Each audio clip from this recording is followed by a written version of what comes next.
Hi అండి. నమస్తే అందరికీ. నేను మీ కుమారి. ఈరోజు వీడియో చూసేద్దామా? ఈరోజు మన వాకిట్లో నేను వేసినటువంటి చిన్ని ముగ్గు మీ అందరికీ నచ్చింది అనుకుంటున్నాను. ఇంకా కిచెన్లోకి వచ్చేసానండి. కిచెన్లోకి వచ్చిన వెంటనే స్టవ్ అయితే శుభ్రంగా ఒకసారి తుడిసి వంట అనేది స్టార్ట్ చేస్తాను.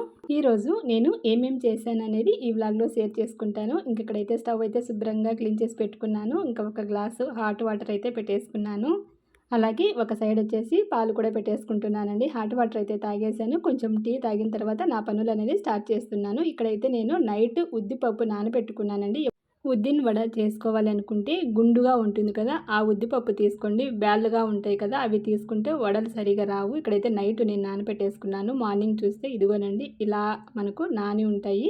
ఒక గ్లాస్ తీసుకున్నాను నేను. మళ్ళీ ఒకసారి శుభ్రంగా కడిగేసిన తర్వాత ఒక మిక్సీ జార్ తీసుకొని ఇందులో కొంచెం కొంచెం వేసుకుంటూ మనము పిండి అనేది ఇలా గట్టిగా ఆడించుకోవాలండి.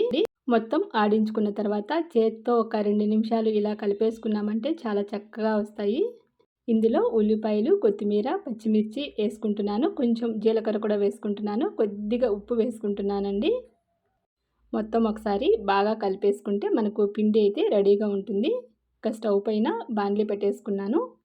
నూనె వేడెక్కే లోపల ఇక్కడ మన చేతిని నీళ్ళతో తడి చేసుకొని ఒక ప్లాస్టిక్ కవర్ కానీ ఏదైనా ఉంటే ఇలా చేసుకొని మనము వడల్లాగా వేసుకోవచ్చండి. చిన్న చిన్నగా కావాలంటే చిన్నగా వేసుకోవచ్చు, లేదంటే పెద్దగా కూడా వేసుకోవచ్చు. మీరు చేతికి తడి నీళ్ళనే తడుపుకోండి. ఆయిల్ తడుపుకున్నామంటే వడలు సరిగా రావు. ఇక్కడైతే నేను వేసేసుకుంటున్నాను. ఒకసారి తీసి మళ్ళీ రెండవసారి వేస్తానండి. అప్పుడే మంచిగా క్రిస్పీగా వస్తాయి. చూసారా, వేడి వేడిగా ఉద్దిన వడ రెడీ. ఇక్కడ చట్నీ కూడా చేసేసాను. పిల్లలకైతే ఇచ్చేసానండి. ఇక్కడ నేను లాస్ట్ వీడియోలో చూపించాను కదా శనగలు ఎలా మొలక కట్టాలని. ఇదిగోనండి స్ప్రౌట్స్ అయితే వచ్చేసాయి. చాలా బాగున్నాయి. ఇది వచ్చేసి నా టిఫిన్ అండి. నేను ఇలా చిన్న చిన్నగా వేసుకొని తింటాను. వామ్మో, సింకు నిండాకు పాత్రలు చూసారా ఎన్ని పాత్రలు వచ్చాయో.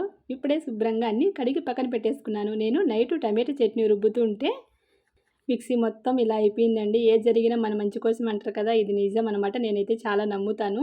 ఇంకెలాగూ ఇలా అయింది కదా అనేసి ఒకేసారి శుభ్రం చేసుకున్నామని ఒక పాత బ్రష్ తీసుకొని ఇలా సోపు కానీ షాంపూ కానీ పెట్టి శుభ్రం చేసామంటే మన మిక్సీ తల మెరిసిపోతుంది.